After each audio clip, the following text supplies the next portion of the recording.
Thanks, Joe. Quite a few familiar faces in the audience, so hopefully not too much heckling. Yeah. So today's presentation is based on thoughts on optimising coal mines. So over the last 4 or 5 years, I've been involved with creating data for Minemax, building Minemax models, running them, and that. And so I'm just trying to put my thoughts out there as to how do I go about using this software and also other software out there to optimise the coal mines. All right, so just a quick introduction, which you've pretty much been through. I'm Director and Principal at MineOp. Lots of life of asset studies and resource development plans for mines across multiple assets.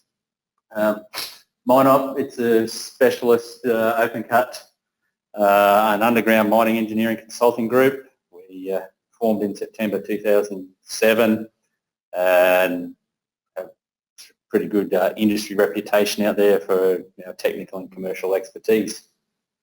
So regional through. So where to start? Where do you start an optimisation of a coal mine? So this is where my head goes to when people start talking about what's a strategic plan for a mine, where do you want to develop, right? So what do you want to consider? So I pretty much want to look at everything, right? What tenements do you own in this area? MDLs, mining leases, EPCs, anywhere where you've got a reliable geological model. Right? That's pretty much what I want to try and consider. And that's what we'll consider if we do a resource development plan on that. Right? Doesn't matter what format it's in. Is it a block model? Is it mine site? Is it a Vulcan Harp model? Is it a gridded model with Minemax? Just give them all over. We'll work them out and put them into reserve sets. Right? Mining techniques. What mining techniques do you want to consider? Right? So there's strip mining, there's terrace, there's underground. What production rate? All these things need to be sort of developed up. What do you want to consider? And sometimes you'll create multiple reserve sets to try and consider that as well. Right? How you've got a strip mine, you're going to lay your strips out one way. You do a terrace, you're going to switch it around, right? And try and work out what way that's going to run. What's the best production rate that you should run that at? And the equipment that you want to put in there. Drag lines, IPCC, can you fit a conveyor in there and reduce your carbon? And you've got rope shovels, although drag lines are maybe coming back in because they are electric, so you can plug them into green power these days. Excavators, long wall, continuous miners, all that equipment in there, you want to know what you want capital estimates. And I guess bringing up on Joe's thing is like you're starting to get hydrogen trucks. You've got all sorts of other variables in there. They've got different capital profiles, different operating costs. How do you get them in there? And then you get to your processing.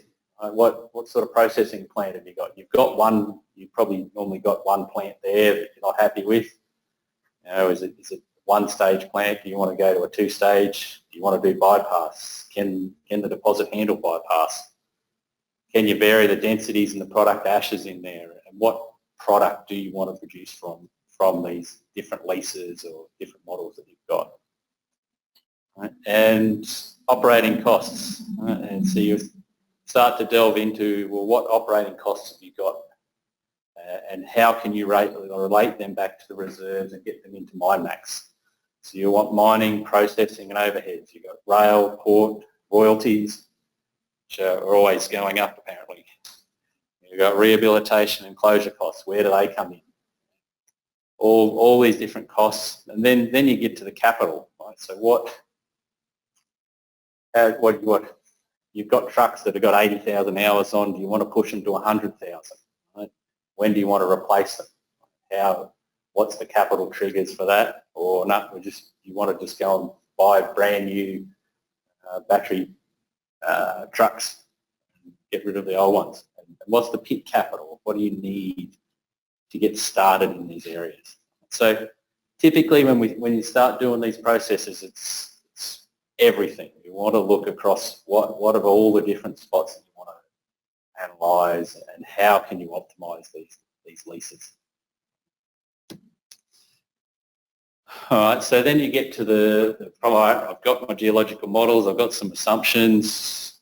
Where do you start with those? All right, so we typically start from a Lurch-Grossman pit optimisation, which is, we typically use Deswick for that. So it's a pseudo flow calculation, but it does the same thing as Lurch-Grossman. It's a floating cone optimisation. Typically, it doesn't give you your final pit shell. What it does give you is a guide to most attractive reserves on the same cost and profit basis. So a lot of times you'll get, oh yeah, someone did a margin break over on this pit. Then 2 years later, we got a pit optimisation done on this one. It's like, yeah, no good. We want to do a pit optimisation across all models, so they're all on an equivalent basis. You can see that, oh, hang on the same cost and profit basis, this pit over here, that will give you a better option. So we'll typically rerun that on everything. If you want to do underground operations, it's not such an easy way to do it.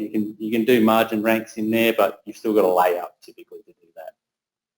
I believe they're trying to work on doing pseudo flow calcs to do undergrounds, but I haven't really played with that. But typically we'll just look at multiple layouts. You want to punch off the high wall, you want to do a conventional long wall, you want to do board and pillar. Right? What working section are you going to take? 4.5 metres with a stone band, or do you want to take 3 metres with no stone band? That sort of thing. It's just a different reserve set. And then the production profiles you can get out of that. The key thing is really that you want to have all your reserves should contain standard formats of quantity, quality, scheduling and costing information. Because if you've got multiple sources of geological models, those geos won't have talked. They will have different codes for the same quality. So it's just a given. Right? So they'll have different moisture bases. Is it air dry? Is it as received? Is it, God forbid, on a dry basis or something? Right? So it's always different things. And part of the processing of those reserves is bring it back to a standard format across all of those models.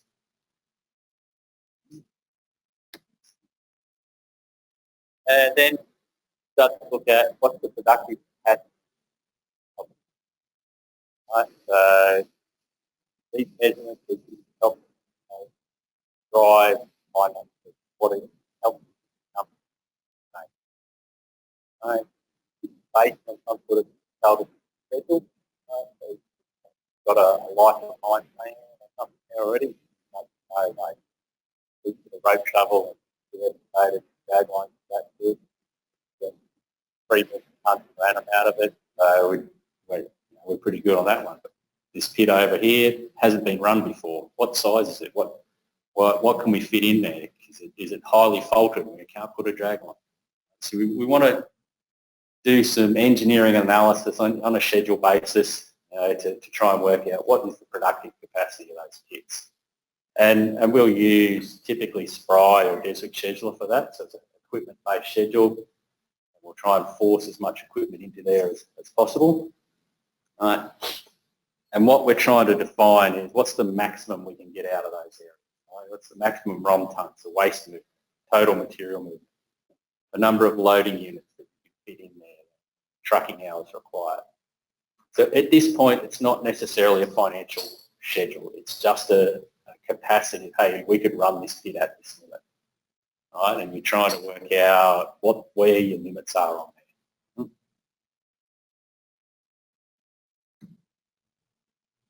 So then it's all about understanding your costs and revenue. Right? So my other favourite department, the financial department, they will never give you the costs the way you want it. You will have $1 big per BCM or an FOR cost, an FOB cost. It's like, awesome. How do I apply that to my truck hours? Or you've got some different mining processes, and they'll give you a cost for a dragline that had a half a year shut down last year, and they'll divide all those costs by half the hours. And you go, oof, that is an expensive dragline to run. Are you sure you want that? Because I know Minemax will turn it off. Right? If that cost is too high, it will not run that equipment. Right? So if you're building up your costs and you've got dollars per hour, you've got dollars per ROM ton for plants, right? And you've got an aberration like you might have. Say you've got 930Es running, you've got 830Es, right? Somewhere in there that your 830Es might be cheaper to run, it's not because of the way they've costed them, than your 930Es. Well, Minemax will go and buy the cheaper truck. Right? It's an optimisation. It's trying to maximise the NPV. So you've got to sanity check that data that goes in there. Right? Make sure that does this make sense in your process, in the data that you're feeding into it. Right? And basically, what I try and do is build up cost drivers. Right? What's the best cost driver to analyse trucks on? Right? I pretty much go for hours. Excavators, they're pretty much hours, or sometimes you do them as dollars per BCM. Plants are pretty much always dollars per ROM ton. Overheads, total material movement, right? And product tons at the rail, port, and sometimes you'll get overheads there too. As long as it tries to represent those costs, right? What I like to do is actually have, say, a base case out of Minemax where I'll go and match a life of mine plan. And we'll build up all those costs, and then we'll go to the financial guys and say, okay, what's your FOR cost? What's your FOB cost? What's your revenue? And are we in the ballpark? So yeah, no, we're good. We've matched it. We can build the same financial results out of Minemax as we can out of a Xeris model or a financial spreadsheet. Right? And that's our calibrations we like to do. And then, of course, you get into the real what-ifs is when you get to your pricing scenarios. What's the coal price going to be in next month, let alone 10 years' time, right? And I find it's best to carry options, right? Because you're never going to pick that coal price. Who knows what the thermal price is going to be next year, right? So we end up with a low ball sort of break-even cost. What's the place going to? What's it going to cost just to make pay off all of our costs? What's the middle of the road, typically the most likely, and what's the record breaking upside? And those three there, Minemax will produce completely different schedules based on that. It will push deeper in other pits. It will turn off other, on a low ball one, you think, oh yeah, this is our best pit. No, it'll stop it. So not making money. It'll go over to another lower strip ratio pit, or it'll be lower trucking pit. All right? So to be aware that it will change your mine plan, and it'll be in that iteration. You go, well, hang on, I've got a different plan here. What's it telling me? So it's always a learning process when you start to run these schedules as to what is the best way to optimise this mine. And, hey, if we've got a high pricing scenario, we're going to push deeper in these pits. We're going to incur more pre-strip, but it's going to pay for itself. And that's typically a high-risk plan at that point, but you can see what will happen in there. And we run those scenarios quite regularly with Minemax. All right, so you've now got all your data. You've got all your costs, your financials, you've got your geo models, you've got your reserve sets, you've got all these things set up and you're ready to go. It's like, all right, now I can start using Minemax.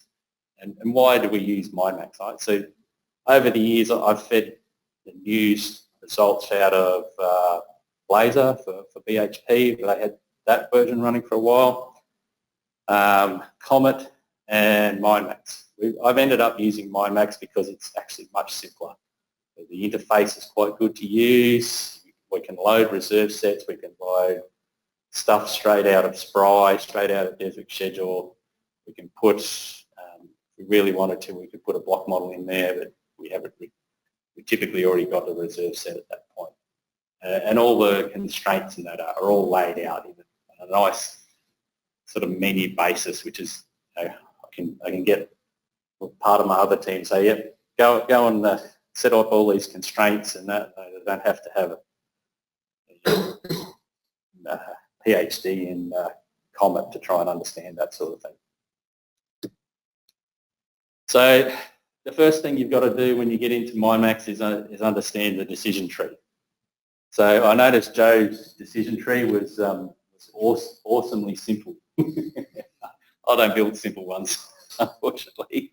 So I've actually simplified it into the presentation here, and it's just the ROM coal one.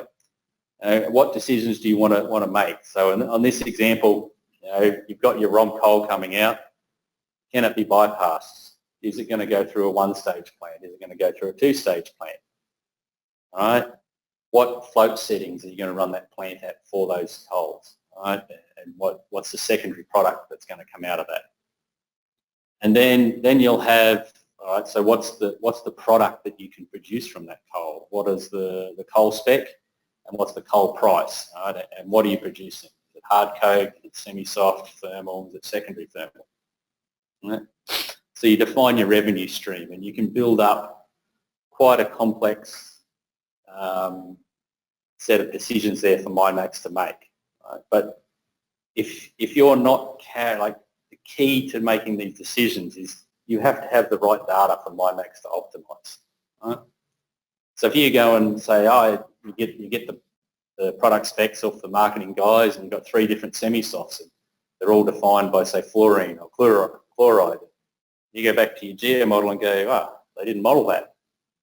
It's like, well, there's not much use trying to put that into Minemax because it doesn't have the data to optimise on it. Might as well just simplify it and say, yeah, we got one semi-soft, it's roughly this price, and we'll sort out the fluorine when we can get better data on it. So you just have to be you don't want to give Minemax absolutely every decision, right? Because the more decisions that you give it, the longer it will take. Is it an hour, a day, a week to run that optimisation? And I've had optimisations that take over a week, and at that point I'm pretty much not had enough. I'm going to kill that. I haven't got the right settings in there for that. So typically when you're building these things, we're running schedules in like 2 or 3 minutes. Like you hit the go button and you get, we've got the constraints right, and you're smashing out lots of options quite quickly. So that bottom picture that's there, that's a snapshot out of one of our models, and that's just the waste side. It doesn't even have the coal side of the decision tree. And in that decision tree right there, we're looking at, we've got drag lines, we've got rope shovels, we've got excavators. Dragline horizons are pretty much set. We're not optimising on that. That's its dirt. What we can do is take dirt off that dragline and give it back to truck shovel. And so at an extra cost in there, Minemax can see that it can expose coal quicker. And so you will get where it will underutilise draglines at times simply to get more coal out if you've got a high price scenario. And then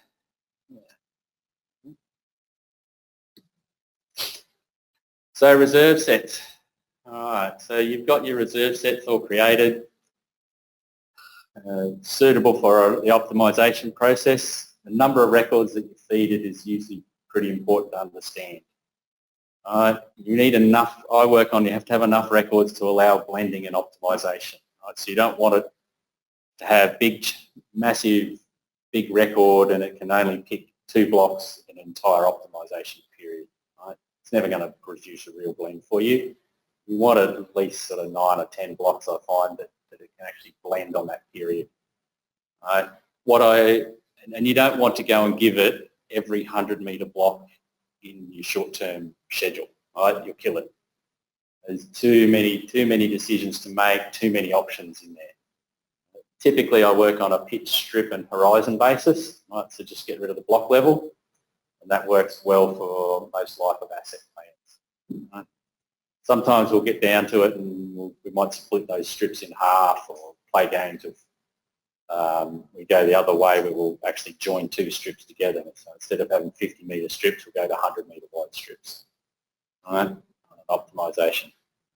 And typically I like to work between 10 and 20,000 records that we're loading in on those models. Right? So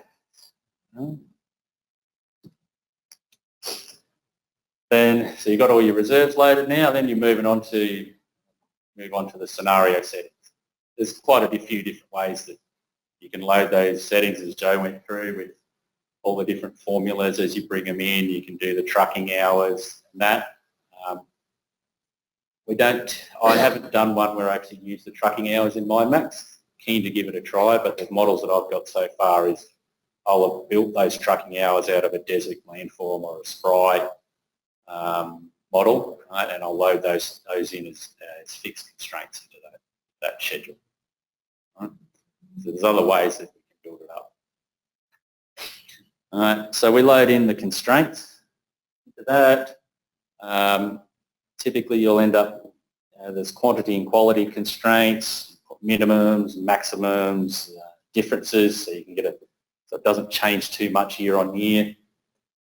We'll play around with a lot of those and we'll match it to capital triggers, so that, you know, if this pit isn't started and you've got to go spend $50 million on environmental constraints, sediment dams to get into there, then you must spend that $50 million. And then you can't get that coal out for another year because you're still building that. So you'll have a delay. Right? So you can build up your... So I find that those capital triggers are really powerful for when you want to spend the money and when you can get the coal. Right?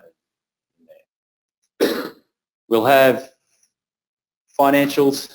There's a financial table in there that we'll build up, and we'll build up cost drivers to match the reserves, right? And the optimisation and the capital triggers.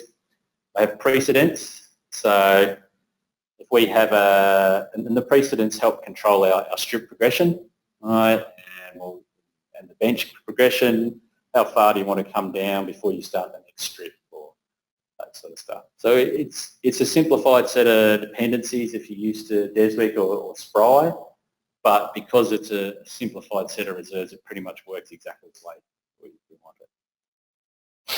And the final one that we play with a lot is optimisation settings. All right. So this is, you can set it to run global, right? And it'll do a global optimisation. It'll consider everything at once for all time periods that you run, right? That's the one I find will take a week, right? Because there's a lot of decisions in there that it's going to make, and it will take a long time. What we typically do is go for a sliding window. When we're building models, we'll give it 1 or 2 years and let it run, and it can only look at, you know, say 2 years of data. It will optimise on that 2 years and then get the best schedule and then move to the next one along, right? Do those 2 years. What we've actually worked out over time is the sliding window. You can use that functionality to actually go from you know, am I trying to maximise NPV or am I trying to do a minimum cash cost operation? Right? So if you give it a smaller sliding window, it doesn't have the same time frame to pay off that capital. Right? And so I'll call it like the general manager on site schedule. Right? He's only looking at the next 2 to 3 years. He doesn't want to spend a lot of capital. He wants a cash cost mine schedule. Right? So you just lock this thing back into 2-year time frames, and it won't go and trigger, you know, 15 trucks and a new pit and that. It'll just say, no, I can't pay it back in that time frame, and I can't get the coal to satisfy it.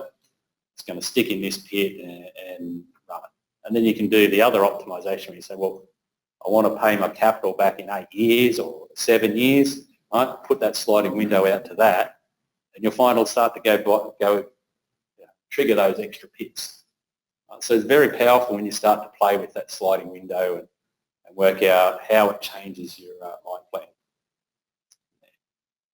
And then the last one is the optimisation tolerance around how close do you want it to get. And that's really about how accurate is your data and how close.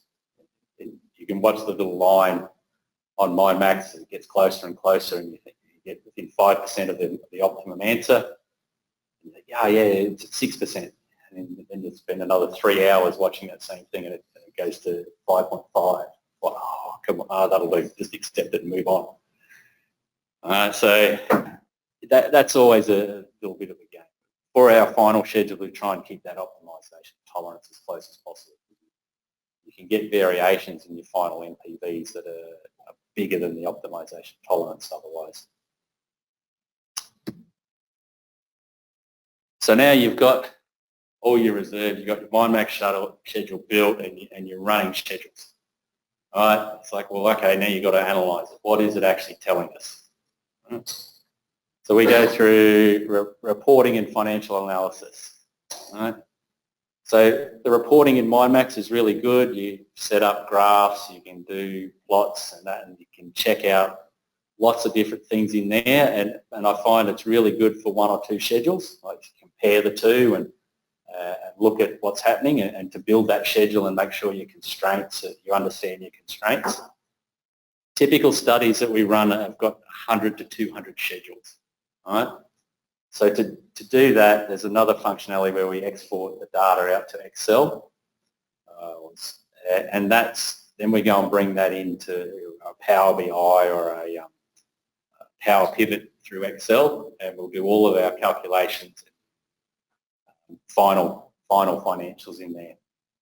One of the reasons we do that is I haven't found a really good way to put closure costs in, all right, and final rehabilitation.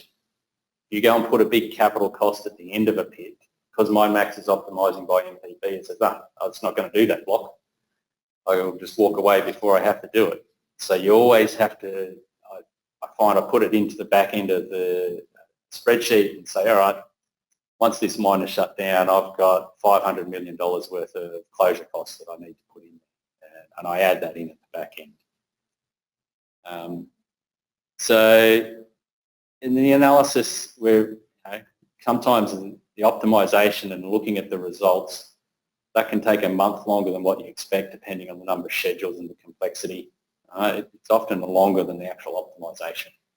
Understanding what this thing is doing is key to the project, and really getting into the details of what it's telling you is key. So we'll look at free on rail, free on board, NPVs, IRRs, so capital, what capital is being triggered, and you'll also get all of the marketing guys, because it's got a blending engine.